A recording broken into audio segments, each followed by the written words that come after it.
বিষয়বস্তুটা হচ্ছে যে মমতা বন্দ্যোপাধ্যায় 1992 সালে 25শে নভেম্বর বামফ্রন্টের মৃত্যু ঘণ্টা বাজিয়ে তিনি বামফ্রন্ট সরকারের অত্যাচারী তৎকালীন বামফ্রন্ট সরকারকে সরাবার জন্য ব্রিগেড আহ্বান করেছিলেন। পরবর্তী সময় আমরা এরপরেও আমরা দেখেছি মোদী সাহেবকেও কেন্দ্রের মোদী সরকারকে সরাবার জন্য উদ্যোগী হয়েছিলেন। এবারে আগামী 10ই মার্চ কেন্দ্রের যে অত্যাচারী যে সরকার অগণতান্ত্রিক সরকার, সেই সরকারকে ভারতবর্ষের গণতান্ত্রিক ভারতবর্ষের মাটি থেকে উপড়ে ফেলার জন্য মমতা বন্দ্যোপাধ্যায় আহ্বান করেছেন জনগর্জন, যার নাম। মূল বিষয়বস্তু হচ্ছে যে বাংলাকে যেভাবে অত্যাচার করছে, যে বিমাতৃসুলভ আচরণ করছে, হকের পাওনা, পশ্চিমবঙ্গ সরকারের হকের পাওনা, মানুষের হকের পাওনা, তার থেকে মানুষকে বঞ্চিত করছে, বঞ্চনা দিচ্ছে, যার জন্য প্রতিবাদ শুরু। একদিকে কিছু মিডিয়া যারা কিসের জন্য তাবেদারি করছে আমি জানি না, সন্ধ্যাবেলা হলেই দেখা যায় সাজিয়ে গুছিয়ে নিয়ে বসে ঘন্টার পর ঘন্টা তৃণমূল সরকারের বিষোদ্গার আমরা বলি এবং সাধারণ মানুষও বলে। কিছু গুটিকত চ্যানেল আছে, গুটিকত মিডিয়া আছে, যখন দেখি তারা তৃণমূল কংগ্রেসের ঘন্টার পর ঘন্টা, মাসের পর মাস বিষোদ্গার করে, সমালোচনা করে, কোনো ভালো কাজের আলোচনা পাবেন না, শুধু সমালোচনা পাবেন, তখন মনে হয় তৃণমূল কংগ্রেস ঠিক পথে আছে। কারণ অতীতে আমরা দেখেছি 2021 সালে বিধানসভার আগে ঠিক একই রকম পরিবেশ তৈরি করেছিল মিডিয়া। 14 সালেও আমরা দেখেছি, 21 সালেও দেখেছি, বিধানসভার আগে আবার শুরু করেছে। আমাদের মনে হয় আমরা ঠিক পথে আছি। হ্যাঁ, কিছু ভুলভ্রান্তি তো আমাদের আছেই, তা সেটা আমরা সংশোধন করব। আর ভুলভ্রান্তিটা তাকে বহন করতে হবে দল, জিরো টলারেন্স দল, সেগুলোকে কোনো রকমে এন্ড্রস করবে না। সুতরাং মোদী সরকারের যে বিমাতৃসুলভ আচরণ, 100 দিনের কাজের টাকা, আবাস যোজনার টাকা, বিভিন্ন উন্নয়নের পরিকল্পনার টাকা, যেভাবে যেটা হক পাওনা সে টাকা থেকে বাংলাকে বঞ্চিত করছে, তার বিরুদ্ধে মমতা বন্দ্যোপাধ্যায়ের আহ্বান।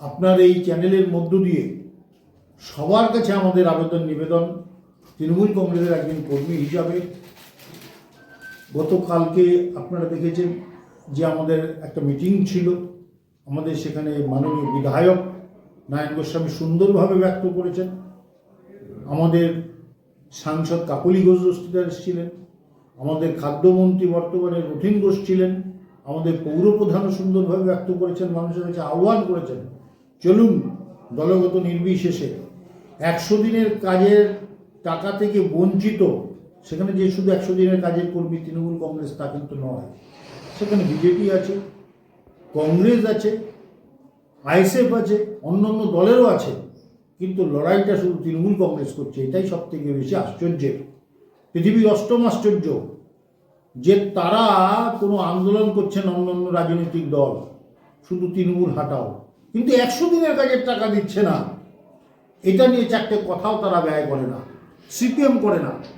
কারণ সিপিএম মনে করে যে তৃণমূল কংগ্রেস তাদের রাজ্য পাট থেকে তাদেরকে সরিয়েছে, খাওয়া দাওয়া সব বন্ধ হয়ে গেছে, যার জন্য বলে না 100 দিনের কাজের টাকা। আরে শুধু তৃণমূল 100 দিনের কাজের কর্মী, আবাস যোজনার টাকা। তাই মিডিয়ার কাছেও আমাদের আবেদন, মিডিয়ার প্রথম এবং প্রধান শর্ত হচ্ছে নিরপেক্ষতা। তারা নিরপেক্ষতা বজায় রাখুক, এটা আন্তরিক আবেদন আপনার এই চ্যানেলের মধ্যে দিয়ে। শাহজাহান কি বলবেন সন্দেশখালী ইস্যু ব্যাপারে? এটা কি কোনো লোকসভায় কোনো প্রভাব পড়বে বলে মনে হচ্ছে? দেখুন, শাহজাহান ইডি ধরার কথা পরবর্তী সময়ে আমাদের নেতা অভিষেক বন্দ্যোপাধ্যায় পরিষ্কার করে বলেছেন, গতকাল ধরাও পড়েছে, গতকালকে ধরাও পড়েছে, তদন্ত চলছে, আরো বিস্তারিত তদন্তের শেষের পরে আমিও 2-4টে কথা বলবো, নিশ্চয়ই বলবো। কিন্তু যেহেতু তদন্ত চলছে, তদন্তের স্বার্থে আমি এই মুহূর্তে বলছি না। কিন্তু আপনার একটা প্রশ্ন ছিল, এর প্রভাব পড়বে কিনা। হুম আপনাদেরকে বলি যে পার্থ চট্টোপাধ্যায় অ্যারেস্টের পরে, হুম মানিক বন্দ্যোপাধ্যায় অ্যারেস্টের পরে জলপাইগুড়ি নির্বাচন হয়েছে।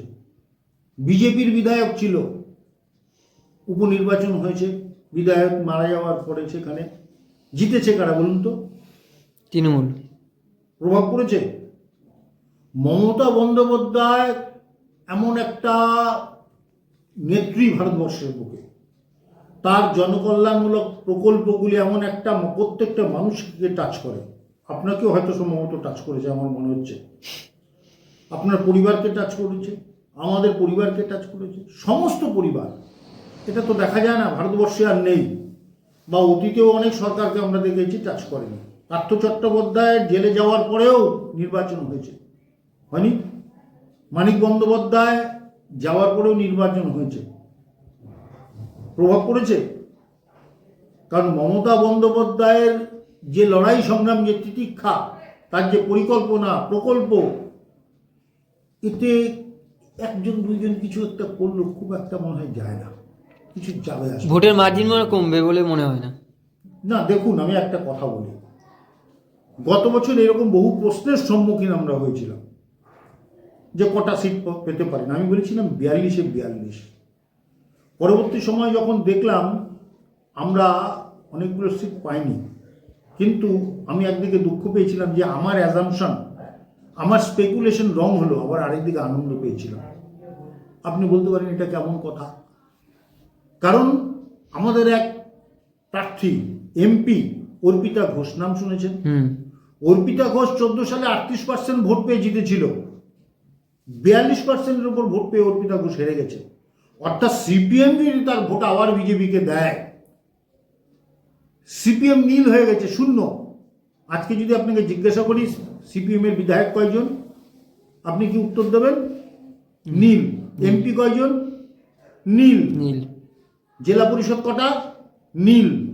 সিপিএম যদি নিজের নাক কেটে পরের যাত্রা ভঙ্গ করতে চায়, শূন্যতায় রূপান্তরিত হয়। এবছরে যদি বিজেপির সাথে মানিটারি কোনো ঘটাপ হয়ে থাকে, শোনা যাচ্ছে বেশ কিছু মানুষ, আপনাদের মতন বিদগ্ধ সাংবাদিকরা বলছেন এবছর একটা সম্ভাবনা আছে, তাহলে স্পেকুলেশন করা যাবে না।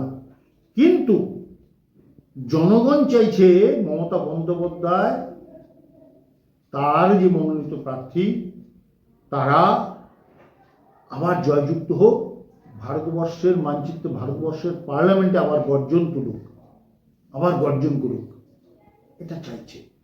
যার জন্য আশা আমরা গত বছরের থেকেও এবারে বেশি ভালো ফল করব।